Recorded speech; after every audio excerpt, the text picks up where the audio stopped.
ছয়গাঁও সাৰ্বজনীন ৰাস মহোৎসৱ প্ৰথম দিনা আজি উন্মোচন কৰিছে মাননীয় কেন্দ্ৰীয় মন্ত্ৰী সৰ্বানন্দ সোণোৱালদেৱে আৰু লোকে লোকৰণ্য হৈ পৰিছে আজিৰ এই ৰাসস্থলী। এয়া 2 বছৰৰ বিৰতিৰ মূৰত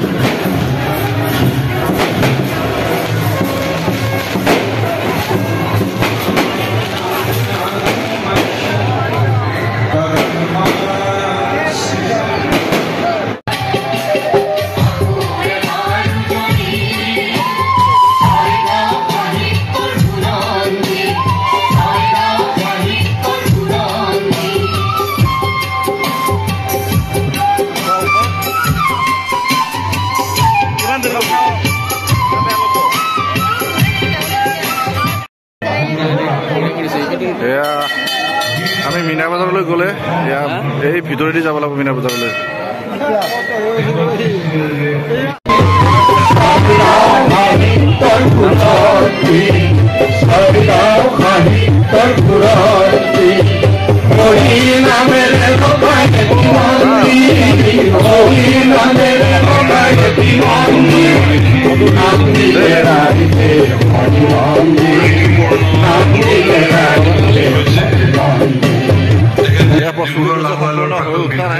কিছু কাম বাকী আছে, কালিলৈ কৰিব। অসম টুৰিজিম বিভাগৰ অধ্যক্ষ তেখেতক